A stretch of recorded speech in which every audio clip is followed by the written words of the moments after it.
Alright, in this optional lesson, we are going to set up a few things here for our rig, which are going to serve as visual cues for us so that when we're animating, we can make sure that things are easily seen and selectable. But first, before I do that, I'm going to select a bone here. I'll just grab the pelvis, and I'm going to hit my Enter key on my numeric pad once, and I'm going to create a key at -1. And I'm going to select all items and click OK. And the reason that I'm doing that is because when you open up layout in your default timeline, you usually have a range something like 0 to 60. And I've created a key now for everything at -1, which is actually behind here, which I can't get to unless I go in here and enter -1. And the reason for that is that it's just a safety measure so that if anything gets messed up in my rig or moved out of place, I can always go back to set my range here, my lower range to -1, and get back to this default pose. So let's go ahead here and select, first I'm going to select this null that I'm using for the eye target. I'm going to hit P, whoops, down here on my end range I actually need to type in a number. I'm going to hit P for object properties. And I'm going to add a custom object under the Geometry tab here. And the custom object that I'm going to add is called Item Shape. You can actually see that I've already had one in here when I was preparing for this lesson that I entered in. And but I'll go ahead and show you everything, all the options are here in the Item Shape dialog. First, we can select a shape, and we have the standard cross null. And we've got a box, a ball, pyramid, a diamond, tetra, things like that. And down here we can select an axis if we wanted to change the orientation of that. We can set the scale, we can have it filled, we can have a label, we have a justification, left, center, right. We can draw a line to an object or to any part of our rig here if we wanted to. And we can set some colors. And I think I'm going to leave mine as a diamond. And I'm going to scale that down. And in here you can see, well, let's go to about there. In here you can see I've applied a label, which I've just called eyes. Nice thing about using the diamond shape is that when you do use a label, it actually puts the text here at the top, and it doesn't do that for all the shapes. Leave the justification at center. I'm not going to draw a line to anything. We've already got lines drawn to our eyes, but I will use some colors. I think for the unselected color, I'm going to use a dark red, and for the selected color, I'm going to use a green, and I'm going to have that filled in. So let's close that. I'm going to copy that.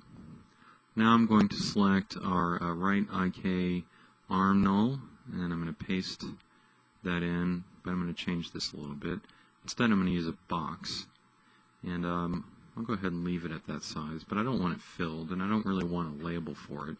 And everything else I'm just going to leave at the default. You also notice down here, I didn't mention this before, you have an opacity. And say, for example, you were in the eyes here, and you wanted to change the opacity to 50%. Well, that's a pretty nice feature. But the thing about this is I found is even if you set this property and save your scene, sometimes when you load your scene back up, the opacity just defaults back to 100%, and I don't know if that's a bug or if that's just a feature that was never really included in saving scenes. So I'm going to go back to this null, and I'm going to select that, I'm going to copy it, I'm going to select this null over here, paste it, select this null down here, paste it, and I'm going to double click there to open up the options. I'm just going to increase the size a little bit, let's say 100 meters. I'll copy that, select this null over here for the right leg, and I'll paste that, and we'll go ahead and close that. So there's a few little things that actually you might find helpful.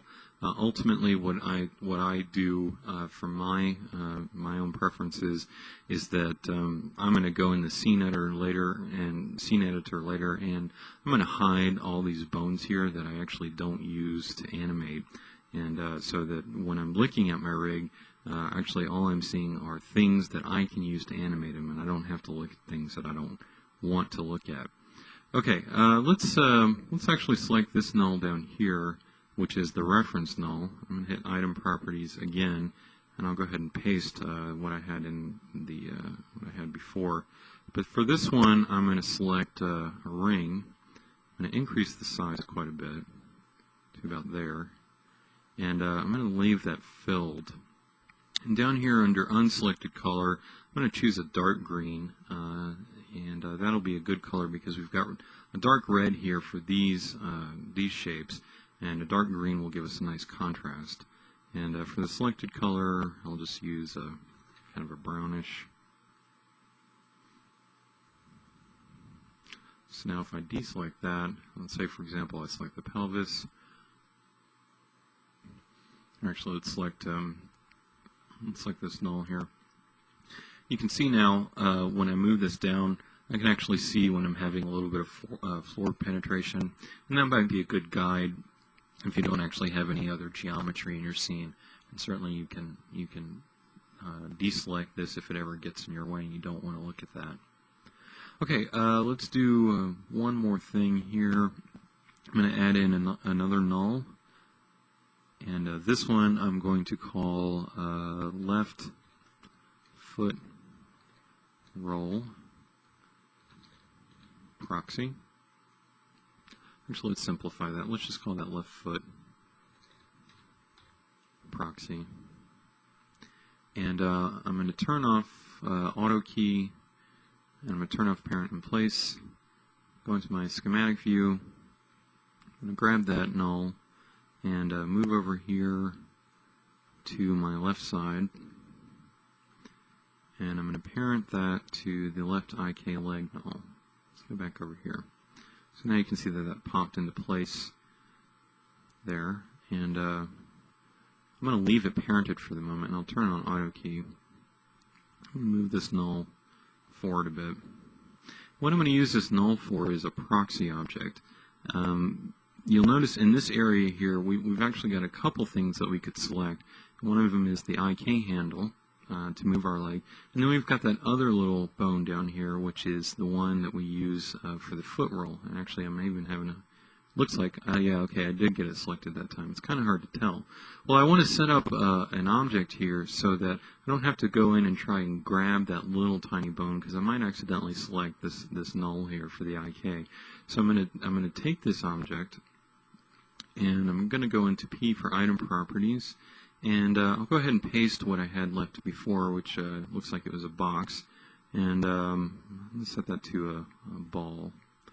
I'll decrease the size a little bit, and I'm not going to have a selected color, and I'll just leave an unselected color of, say, a dark green, like that. Okay, and I think I'll go ahead and clone that item, hitting Control C, and then I will go into my schematic view, and I'm going to unparent it from the left IK leg just by control clicking on the right IK leg. Right click and rename to right foot proxy. Let's go back into perspective view, and now we've got that on the other side right there.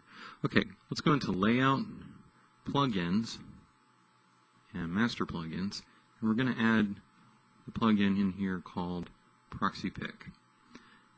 And what proxy pick will let us do is select a proxy object and then select a target item. So whenever we select the proxy object, what we'll actually end up doing is selecting the target item. So in this case, the proxy object is going to be the right foot proxy, and the target item is going to be the right foot roll, which is right there.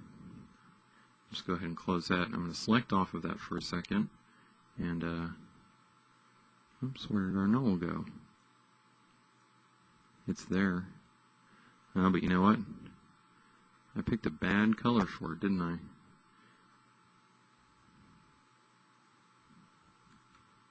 Because now I can't see it. I can't see it with that color down, because it's the same exact, I picked the same color that was down there. That's okay. Let's go ahead and fix that. Go back into Master Plugins. I'm going to deselect that. minimize that for the moment. And I'm going to select that item, going back into P for item properties, and I need to change that color. And why don't we just go ahead and use the same dark red as we had before. And I think I'll do the same thing over here. Guess I didn't plan that out so well. Okay, now we can go back and select this item. I'm going to turn that off. And let's see if we can, looks like our master plugin went away. Okay, now we can select that. And if I select off and then select this again, you'll see that it actually selected the right foot roll. So I can easily just get to that. I can select this, I can select that, and no problems at all. And now you'll notice also, if I move that around, that the null moves with the foot, with the leg. Okay, let's go ahead and add one more proxy pick. And you'll need to do this for every item that you use as a proxy. And this time I'm going to use the left foot proxy. And I'm going to target the left foot roll. And that is located right there. I'll close that and test that out. And that's exactly what I wanted to have happen. You know what, and I'm going to go in my scene editor here. I'm going to go up to my reference null. I'm just going to lock that down for the moment. So I don't need to really select that. The reference null is great because it allows us to move the entire rig around into position. But really, once you do that, you don't really need to get to it much more once you start animating. Okay, so I've showed you how to set up item shapes for certain parts of your rig, and I've shown you proxy objects. Really, probably what I would do at this point is go ahead and create a few more proxy objects. I would do one for each of the knee bones, and I would do one for each of the elbow bones, and then I would go ahead and turn off the visibility on probably a few of these bones, and that's certainly a matter of preference. In the next lesson, actually, I'm going to show you a different technique. We're going to set up some expressions in such a way that we'll have some items that we can select in our scene, that we can toggle the visibility of parts in our scene. So we're going to have an item that we can allow us to toggle the visibility of the mesh, and then we'll have one that allows us to toggle the visibility of all this junk that we have in the scene, all these nulls and stuff, so that we can actually set it so that everything goes away and we can just look at our mesh. And that's pretty handy when you're animating, if you're doing any previews and you don't want to see all this extra stuff, you just want to concentrate on what your character is doing. We can easily just change the visibility of all these nulls and everything so we don't have to see them. Okay, so with that, I'll see you in the next lesson.